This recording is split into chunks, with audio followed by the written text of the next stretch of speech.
Bonjour, bonjour mes amis, comment allez-vous? J'espère que vous avez la paix aujourd'hui. Bienvenue sur Channel que nous appelons si Covid a Faniel, c'est avec un immense réel plaisir.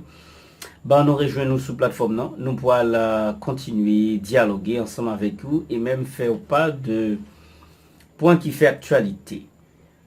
Jeudi, nous avons une situation très délicate et une situation qui fait tout haïtien, que ce soit à l'étranger, haïtien qui en Haïti, réfléchir en pile, il y a une situation qui empêche haïtien yo normalement évoluer dans leurs émotions avec facilité, avec aisance.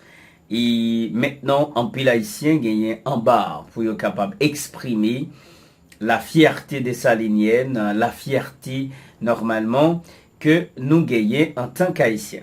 Et laissez-moi dire nous en passant, Kounya là, dans le moment qu'on a parlé là, haïtien pas qu'à lever tête carton, j'en sais qu'on y est longtemps, en pile pays, pas respecter haïtien, j'en sais longtemps. Je dis un thème que nous pourrons aborder dans vidéo nous pour aujourd'hui, c'est question et immigration haïtienne en République dominicaine. Nous pourrons évoquer quelques idées, quelques déclarations que quelques chefs d'État ou bien hommes d'État ont fait, beaucoup de pas dominicains, et nous pourrons dire qui action que Haïti a dû prendre pour freiner la République dominicaine dans certaines décisions qu'il y a point à l'égard des Haïtiens vivant ici en République dominicaine. C'est ça que nous pourrons parler aujourd'hui, c'est de ça que nous pourrons parler et nous inviter ou même qui tombent sur Channel ça pour la première fois ou capable devenir membre pendant que vous activez petite cloche notification les fin abonné et vous avez un petit doigt pouce qui veut dire que vous aimez et vous va commenter si vous capable de tout ça que nous pourrons dire là. Là nous parler de commenter si vous capable, mais si vous pas qu'à commenter ou pas besoin de dire rien. Ça veut dire commentaire capable bon ou mauvais.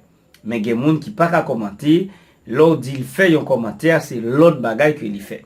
Nava et parler de ça dans vidéo sa situation dominico-haïtienne. Nous allons observer un petit pause tout petit, n'a tourné tout à l'heure pour plus de détails. Voilà mes chers amis, nous revoici, comme je vous ai dit tantôt, nous pourrons parler de la situation haïtiano-dominicaine ou dominico-haïtienne.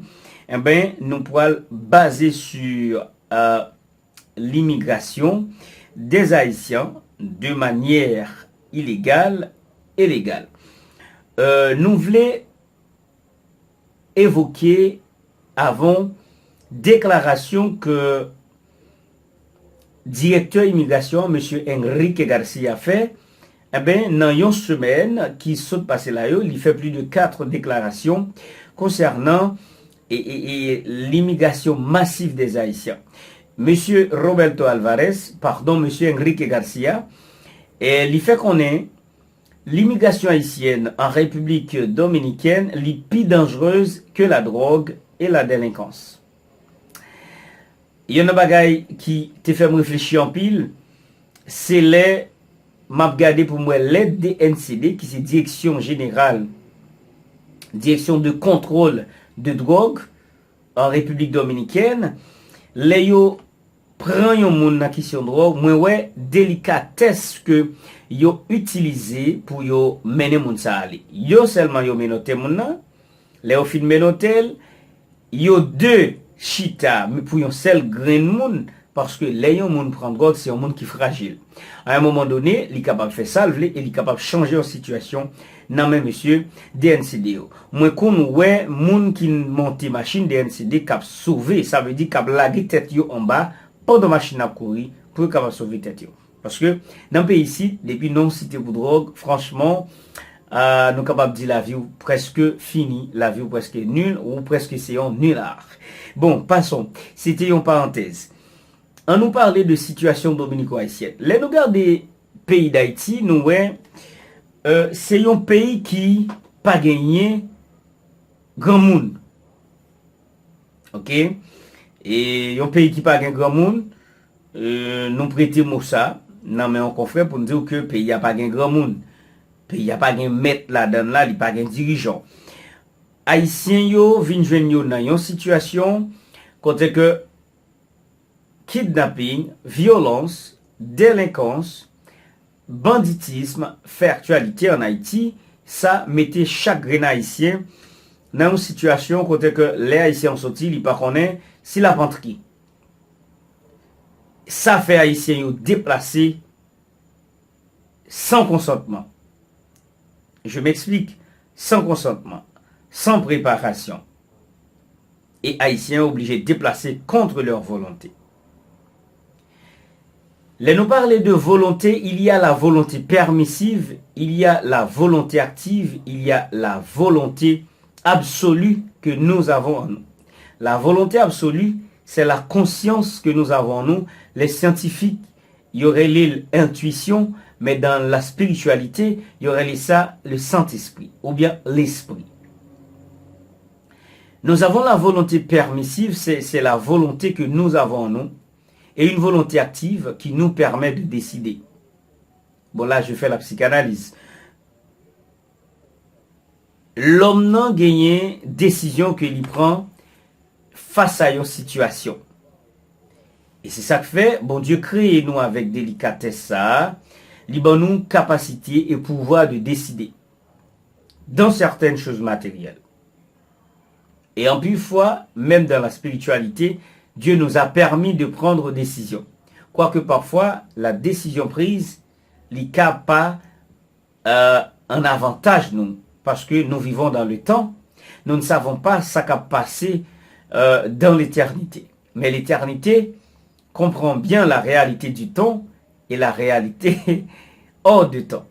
Bon, qui ça Haïti t'a dû faire dans le moment où on a parlé là, pour fouiner la République dominicaine, non seulement à déportation qu'il a fait, maltraitance qu'il y a ici en République dominicaine, Haïtiens ont commencé à mourir, je me sens comme d'dire ça en espagnol.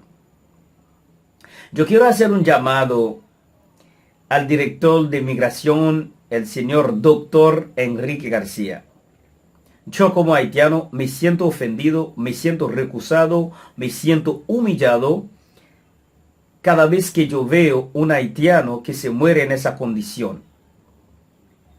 Si llamamos, digo, la situación anterior, la situación de la semana anterior en la avenida Las Américas, donde agentes de la migración cayeron atrás de dos compatriotas haitianos y al fin y al cabo ya se chocaron con jipetas. Y última noticia, murieron los dos.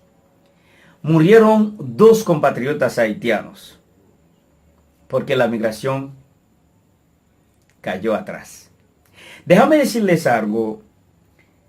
Es muy importante lo que yo estoy expresando. Hay personas que no me van a entender. Eso es normal. Es la ley de la vida.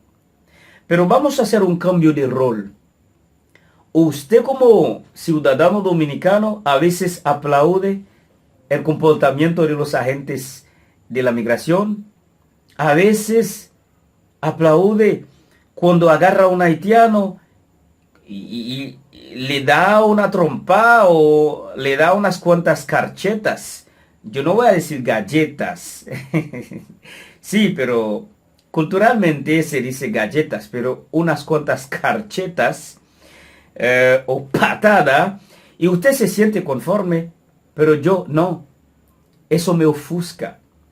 Eso me recusa. Eso me llega hasta la profundidad de mi corazón, porque es mi compatriota. Llega en el país a veces sin su consentimiento, porque ahora mi país está pasando por una situación geopolítica. Y yo no voy a ligar o a mezclar la situación dominicana con la situación de mi país. Pero la migración se está portando mal.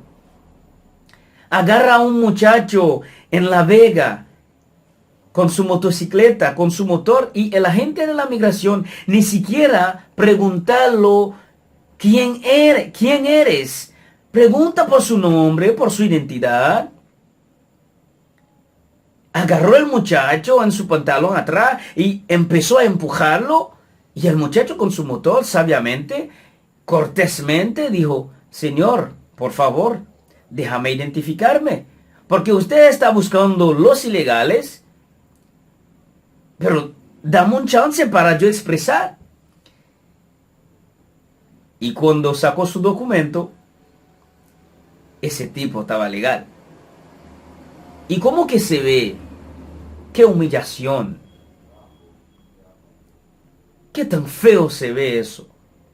Agarra a un muchacho por ser moreno o por ser haitiano, entonces no tiene derecho de identificarse, no tiene derecho de expresar, no tiene derecho a nada. Eso me duele hasta la profundidad de mi corazón. Por favor, por favor.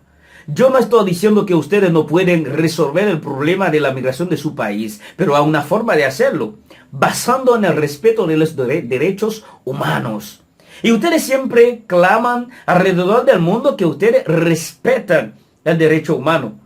Pero ahora yo no estoy viendo que el derecho del haitiano se respeta aquí. Vamos a hacer la cosa con lealtad, como dice aquí, con lealtad, con respeto. Bueno, de verdad, yo sentí, digo, ese empujón de parte de mi ser como humano, ¿no? Como ciudadano, de expresar de esa manera. Yo no vine a ofuscar a nadie, tampoco a ofender. Eso no, yo no tengo esa pretensión. Y tampoco este amazo tan celoso, ¿no? Para ofender a cualquiera, no. Pero yo también, yo puedo expresar lo que me duele, porque yo tengo sangre, yo soy un humano. Vamos, como dice el director de la migración, vamos a solucionar la migración haitiana, pero bajo las normas establecidas, bajo el respeto de los derechos humanos. Murieron 2 haitianos por la mala conducta y la mala actuación de los agentes de la migración. Ok, vamos a hacer cumplir la ley, no hay problema. Pero también vamos a respetar la vida de los humanos. Porque la vida, nadie puede comprar la vida. Y a cada vida que se va, si no te duele a ti, duele a otro. Bien. Bueno, yo les quiero de gratis. Bueno, no fue nada personal. Es que yo sentí ese empujón como de expresar de esa manera. Mes chers amis, la question de l'immigration haïtienne, Haïti a une décision qui est de poids. Par exemple, dans ce moment-là, le pays est dirigé par un premier ministre. Les président élu, n'ont pas de cas faire rien. Allez voir combien nous gagnons un ministre qui est élu après la mort du président. C'est comme si on t'a dit c'est un ministre posthume. Si je fais de la littérature, mais pourquoi j'évoque ce mot? C'est parce que l'on publie une œuvre, un auteur fait après la mort, c'est une œuvre posthume. Maintenant, nous avons un ministre posthume. Voilà. Voilà. Ça me besoin pour Haïti faire dans ce moment-là. Me besoin pour Haïti, plus ou moins, mettre une sécurité dans la frontière là. Avec commerce qui gagne et bilatéral entre Saint-Domingue et Haïti, mettons une sécurité en plus dans la frontière là pour barrer contrebande, pour empêcher que Dominicains entrent illégal en Haïti à vendre marchandises, empêcher que Haïtiens ou tout traversé illégal. Eh ben, nous pourrons dans les jours à venir, dans moins de 72 heures de temps ou une semaine, eh ben, Dominicains pourront commencer dit Monsieur Enrique Garcia, alto. Y cuando dice alto, significa vamos a bajar algo. Y al bajar algo, se va a resolver algo. Y algo se resolverá. Mes chers amis, jusqu'ici, nous mettons fait une série pour aujourd'hui. Si vous avez, mais tant mieux. Dans le cas contraire, la vie continue. On se reverra dans la prochaine vidéo pour de nouvelles informations. Gardez-vous le moral. Tel que va le moral, tout va. Bonjour, au revoir.